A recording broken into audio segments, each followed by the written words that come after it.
Lunes 3 de abril de 2023. Tres mensajes del Evangelio de hoy, tomado del Evangelio de San Juan, capítulo 12, versículos del 1 al 11. 6 días antes de la Pascua, fue Jesús a Betania, donde vivía Lázaro, a quien había resucitado de entre los muertos. Allí le ofrecieron una cena. Marta servía, y Lázaro era uno de los que estaban con él en la mesa. María tomó una libra de perfume de nardo, auténtico y costoso, le ungió a Jesús los pies y se los enjugó con su cabellera. Y la casa se llenó de la fragancia del perfume. Judas Iscariote, uno de sus discípulos, el que lo iba a entregar, dice: ¿Por qué no se ha vendido este perfume por 300 denarios para dárselos a los pobres? Esto lo dijo no porque le importasen los pobres, sino porque era un ladrón, y como tenía la bolsa, se llevaba de lo que iba echando. Jesús dijo: déjala. Lo tenía guardado para el día de mi sepultura, porque a los pobres los tenéis siempre con vosotros, pero a mí no siempre me tenéis. Una muchedumbre de judíos se enteró de que Jesús estaba allí y fueron, no solo por Jesús, sino también para ver a Lázaro, al que había resucitado de entre los muertos. Los sumos sacerdotes decidieron matar también a Lázaro, porque muchos judíos por su causa se les iban y creían en Jesús. Palabra del Señor, gloria a ti, Señor Jesús. Lunes Santo. El Evangelio de hoy nos trae la unción en Betania, que ocurre pocos días antes de la crucifixión de Jesús. Y vamos a reflexionar tres bellos mensajes de este Evangelio. Primero, para el que ama, mucho es poco. Segundo, para el que no ama, poco es mucho. Tercero, el demonio que ataca la mente. Vamos con el primer punto.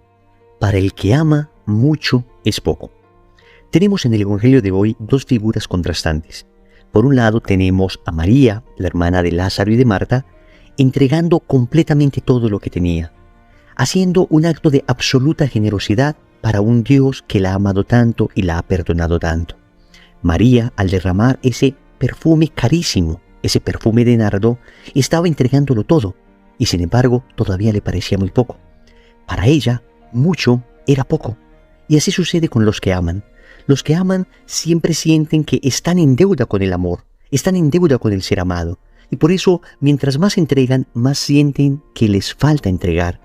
Es la lógica de la generosidad. Y es importante entender esta lógica en nuestra relación con Dios. Esta era la lógica que aplicaban los santos. Ellos daban y siempre sentían que les faltaba dar más. Siempre sentían que a pesar de las extraordinarias obras que hacían, de los tremendos apostolados, de los bellísimos sacrificios, de esas empresas apostólicas enormes que emprendían por Dios, siempre sentían que todavía era demasiado poco. ¿Y por qué? Porque cuando uno compara su propio amor, por grande, bueno, enorme que sea, por generoso que sea, siempre se da cuenta uno que en comparación con el amor que Dios nos ha tenido, es un amor insuficiente. Mucho de nuestro amor sigue siendo poco en proporción al amor con el que Dios nos ha amado. Es decir, siempre quedaremos en deuda con el Señor. Siempre Dios nos desbordará en generosidad. Él nunca se dejará ganar en amor, nunca se dejará ganar en generosidad. Si nosotros damos algo, Él ya lo dio todo y siempre nos desbordará. Para el que ama mucho es poco, porque sabe que siempre tendrá una eterna deuda con el Señor. Y no está ostentando ante el Señor sus propios méritos, sus acciones, lo que ha hecho por Dios. No le está mostrando a Dios como facturas de lo bueno que he sido, de mira las oraciones que he hecho, de mira las obras de caridad que por ti hago. No, el que ama no se comporta así. El que ama, al contrario, siempre siente que es poco lo que está haciendo en proporción a lo mucho que Dios le ha amado. Este es el caso de María. Pero tenemos una segunda figura, la figura de Judas Iscariote. Y vamos con el segundo punto. Para el que no ama, poco es mucho. Y aquí tenemos a Judas Iscariote, la figura del que no ama, la figura del interesado, la figura del que está allí contando monedas, el que está allí con cálculos meramente humanos, el que está allí mirando qué puede agarrar para él, el que está allí de una manera interesada. Mientras la acción de María, en la lógica de la generosidad, llenó aquel recinto del perfume del amor, en la lógica de Judas, que es la lógica de la mezquindad, se llena aquel recinto de tensión. Es la diferencia entre una lógica y otra. Para Judas, esto poco que estaba haciendo María era demasiado, era mucho. Y muchas veces nosotros nos comportamos así en nuestra relación con Dios. Mira que ya recé el rosario, mira que ya fui a misa, mira que estoy celebrando esta Semana Santa de una manera muy devota, mira que hice aquella caridad, mira que ya me confesé, como si eso fuera demasiado. Eso poco que estamos haciendo pareciera que fuera enorme, pareciera que fuera grande. A los santos, lo mucho que hacen les parece poco. A nosotros los pecadores, lo poco que hacemos nos parece mucho. La lógica de la mezquindad. Y por eso, bajo esa lógica, es que se comprenden acusaciones, perdónenme la expresión, ridículas que le hacemos a Dios cuando decimos, por ejemplo, Señor, si he sido tan bueno, Señor, si hice esta obra, Señor, si hice aquello por ti, ¿por qué me pasa esto? Como que le mostramos facturas a Dios de lo que hemos hecho, creyendo que Dios nos debe algo, cuando en realidad nosotros le debemos todo a Dios. La lógica de la mezquindad es la más pobre de las lógicas para acercarse uno a Dios, porque termina uno siempre buscando su propio interés. No hay un amor verdadero allí, más bien hay un interés. Yo no amo a Dios, amo lo que Dios me ha dado, y cuando ya siento que Dios me lo dejó de dar, entonces termino como Judas entregando a Jesús. Tercero, el demonio que ataca la mente. Aquí quisiera que meditáramos algo verdaderamente impactante. Seguramente Judas ya estaba discurriendo en su interior si es que Jesús era verdaderamente el Mesías o no, si es que iba a servir de algo lo que él estaba haciendo, si es que de verdad tenía sentido tanto sacrificio, tanta itinerancia, estar de aquí para allá con este Jesús que no terminaba de llenar las expectativas falsas del mesianismo político y militar que tenía Judas en su interior. Judas quería un Mesías como el rey David, montado en un caballo, un Mesías que luchara por la liberación de Israel de la opresión de Roma.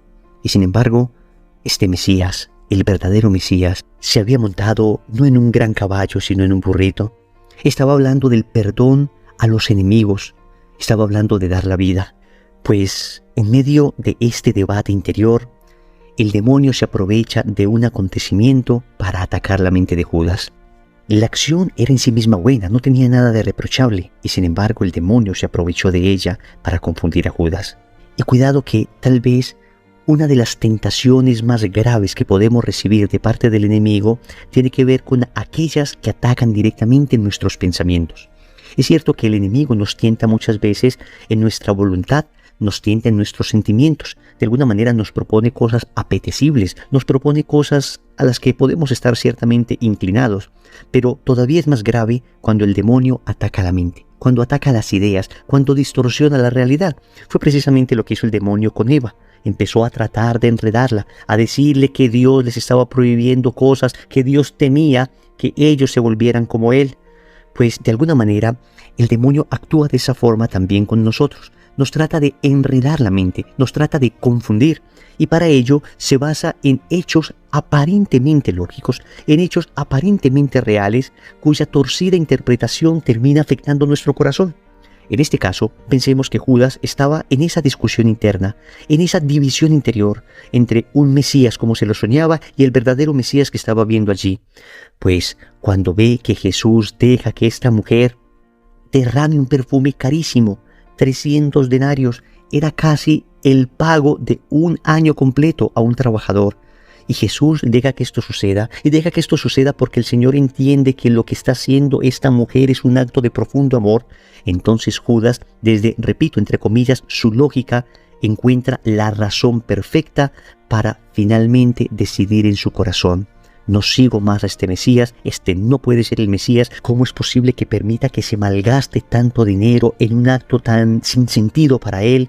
Finalmente Judas, a partir de ese momento, decide entregar a Jesús. Queridos amigos, debemos tener mucho cuidado porque el enemigo también ataca nuestra mente de esa manera.